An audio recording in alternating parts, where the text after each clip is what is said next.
వచ్చారు. సమత యదిగా కథావకాశంబునైన ఊర్ణనాభిగతి ఈ విశ్వ జనన వినాశ వృద్ధి హేతిభూతుండబగుచుండు ఈశరుద్ర అని స్తోత్రం చేశారు. ఊర్ణనాభిగతి అన్నారు.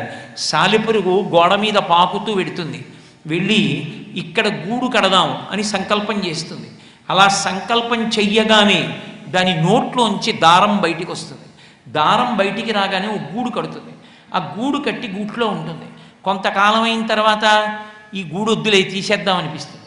ఆ గూటినంతటినీ మళ్ళీ తానే సర్వనాశనం చేసేస్తుంది, వెళ్ళిపోతుంది.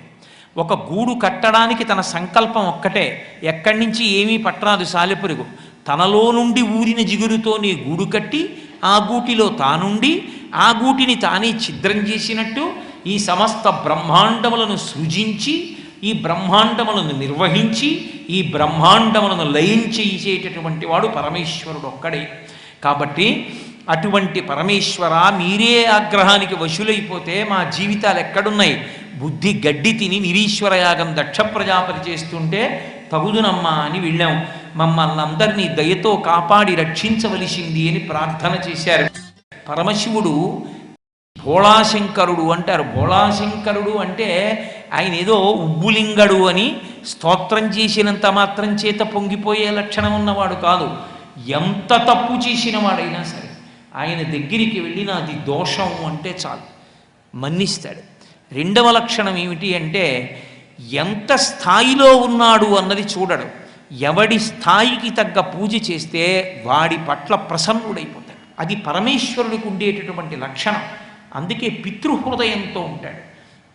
అందుకే అన్ని భూతములు ఆయన దగ్గరే చేరుతాయి.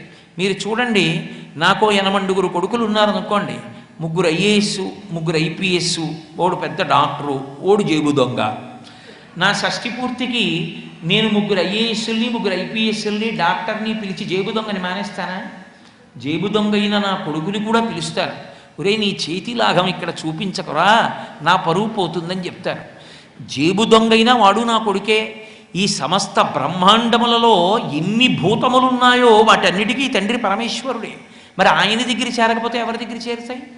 అందుకే సమస్త భూతములు ఎవరి దగ్గర చేరుతాయంటే భగవంతుడైన పరమేశ్వరుడి దగ్గరికి చేరుతూ ఉంటాయి.